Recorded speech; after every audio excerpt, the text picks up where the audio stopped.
Welcome back to the channel, folks, where we dive into the wild, wonderful world of men transforming into women in all kinds of fascinating ways. If that's your vibe, don't forget to smash that subscribe button and give this video a thumbs up. Now let's jump right into today's story. Chapter 3: Girl Problems.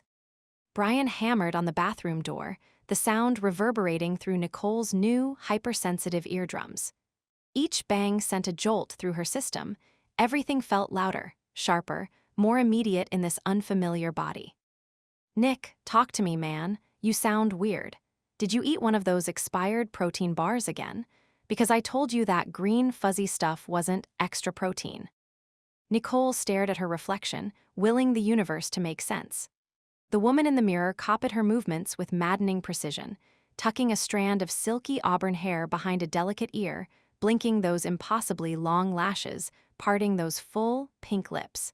This couldn't be happening. And yet the evidence was undeniable, from the weight on her chest to the empty space between her thighs. "Just give me a second," she called, then winced at the breathy, lilting voice that sang out instead of her usual baritone grumble. It was like hearing a stranger speak through her mouth, musical, slightly husky, with a natural upward inflection that made everything sound like a question. Brian, who had never in his life understood the concept of patience, responded by immediately throwing his shoulder against the door. The flimsy office bathroom lock gave way with an indignant crack. "Dude, I swear if you're..." He froze mid-sentence, one foot still raised from his barging entrance. His jaw dropped so dramatically Nicole half expected to hear a cartoon sound effect. His eyes, always expressive, widened to the size of dinner plates as they traveled from her face down to her newly curved form and back again. There was a long, impossibly awkward silence. The kind of silence that had weight and texture, that stretched between them like taffy, growing more uncomfortable with each passing second. Nicole tried a weak wave, the oversized hoodie sleeves dangling well past her delicate wrists, revealing slender fingers tipped with nails that somehow looked perfectly manicured despite the transformation having happened mere minutes ago. "Ah!" Surprise.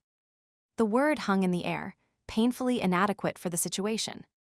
Brian blinked, then blinked again, as if his eyes were buffering, unable to process the image before them. "Who the hell are you and where's Nick?" He finally managed, his voice pitched higher than usual. He squinted, leaning forward slightly, as if expecting her to peel off a Mission Impossible mask and reveal his buddy underneath. Nicole ran a hand through her hair, marveling despite herself at the silky weight of it, the way it slipped between her fingers like water. "It's me, Brian. I think something went wrong with the VR thing." She gestured vaguely at her new body, the movement causing her breasts to shift beneath the hoodie in a way that made her intensely aware of their presence. Brian let out a strangled laugh, somewhere between disbelief and hysteria. "You're telling me my best friend went into virtual reality and came out hot?" Nicole glared, feeling her cheeks heat in a blush that spread down her neck. "Not helping." "Sorry, but..." Brian's hands flailed as words failed him. He began circling her like a bewildered shark, hands on hips, inspecting from every angle. "No way, this is some prank, right? Turn around." Nicole rolled her eyes, which felt more expressive in this face somehow, but did a slow spin, the movement causing her hips to sway naturally. She hadn't meant to add the little flourish at the end, but her new body seemed to have its own ideas about how to move. Brian whistled low, the sound both appreciative and stunned. "Damn, man, you got hips for days," and his gaze dropped to her chest, where the outline of her breasts was clearly visible despite the baggy hoodie. "Are those actual boobs?" Nicole yanked the hoodie tighter around herself, crossing her arms protectively over her chest, which only served to push her breasts together and create more cleavage. "Brian." The indignant squeak that emerged was so feminine it startled them both. He threw his hands up, grinning like an idiot. Sorry, it's just this is nuts, like Sci-Fi Channel nuts. I thought you'd come back talking about feelings or something, not growing curves. I mean, Jesus Christ, Nick, your waist is like this big." He held his hands about a foot apart. "It's not that small," Nicole protested, though honestly she wasn't sure. Everything about her new proportions felt exaggerated, her waist impossibly narrow, her hips dramatically flared, her breasts full and heavy. "It's definitely that small," Brian countered. "You look like Jessica Rabbit had a baby with that anime girl on your coffee mug." Nicole glared, but a laugh slipped out despite herself, a tinkling sound like wind chimes. "Trust me, I'm just as freaked out as you are." She looked down at her hands, marveling at how small they were compared to Brian's. Her wrists were so delicate she could probably encircle one with the thumb and forefinger of her old hand. Brian's grin faded, replaced with genuine concern as the reality of the situation sank in. "You okay, dude? I mean, dudette?" He took a step closer, then stopped, suddenly uncertain. "Is it all changed, like everything?" Nicole knew exactly what he was asking. "I haven't done a full inventory," she said dryly, "but based on what's missing and what's new, I'd say yes. Complete transformation." Brian let out a low whistle. "Holy shit." Nicole hesitated, looking down at her newly petite body, taking in the changes she could see and the ones she could feel. "I don't know, it's like, my skin doesn't fit, but also it's kind of amazing. Everything feels different. Softer, lighter." She ran her hands down her sides, feeling the dramatic curve from ribs to waist to hips. "And I keep wanting to giggle, it's terrifying." "Giggle," Brian repeated, a smirk tugging at the corner of his mouth. As if on cue, Nicole felt a bubble of laughter rise in her throat, and she pressed her fingers to her lips to contain it. "See? I don't giggle. I've never giggled in my life, but this body wants to." Brian leaned against the sink, shaking his head in wonder. "Well, at least now you know what it's like to be catcalled. Welcome to the dark side, princess." Nicole rolled her eyes so hard she thought they might get stuck. "Great. Can't wait for my first creeper in the elevator." She turned back to the mirror, studying her reflection with a mixture of fascination and horror. "How am I supposed to go to work like this? HR is going to have a field day." Brian's eyes lit up as an idea struck him. "Hey, maybe this is temporary. Like maybe it'll wear off by morning. The VR tech must have triggered some kind of, I don't know, hallucinatory state." "Does this look like a hallucination to you?" Nicole demanded, gesturing at her body. To emphasize her point, she cupped her breasts through the hoodie, then immediately dropped her hands, mortified by the instinctive gesture. Brian's eyes sparkled with undisguised mischief. "You realize we have to go shopping, right? You can't walk around in that hoodie forever, unless you want people thinking you mugged a sorority girl." The hoodie in question hung off one shoulder, exposing a collarbone that could cut glass and the upper swell of a breast. The jeans were worse, pooling around her feet, held up only by the dramatic curve of her hips, the waistband gaping around her newly tiny waist. Nicole groaned, the sound surprisingly delicate in her new voice. "I can't even walk in these legs yet, let alone heels." To demonstrate, she took a wobbly step, her center of gravity completely altered by her new proportions. Her hips swayed dramatically, a movement she didn't consciously initiate. Brian smirked, crossing his arms. "Heels are an advanced class. We'll start with the basics, bras, panties, yoga pants." His grin widened to shit-eating proportions. "Lord, I never thought I'd have to teach you about thongs. This is like The Odd Couple meets Freaky Friday." Nicole's cheeks flamed with heat, the blush spreading down her neck and across her chest. Being a woman was apparently 50% blushing and 50% trying not to fall over. Let's not get ahead of ourselves. Step 1, don't panic. Step 2, figure out how to tell Laura I'm not dead.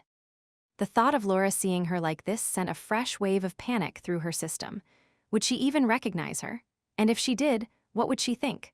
Laura had always been the cool, collected one, while Nick fumbled through social interactions like a bull in a china shop. Now she was the one who looked like she'd stepped off a magazine cover. Brian's teasing faded, replaced by a gentle nudge to her shoulder. "We'll figure it out, Nick. Or, Nicole, which do you want to go by?" The question caught her off guard. She hadn't considered nomenclature in the midst of her existential crisis.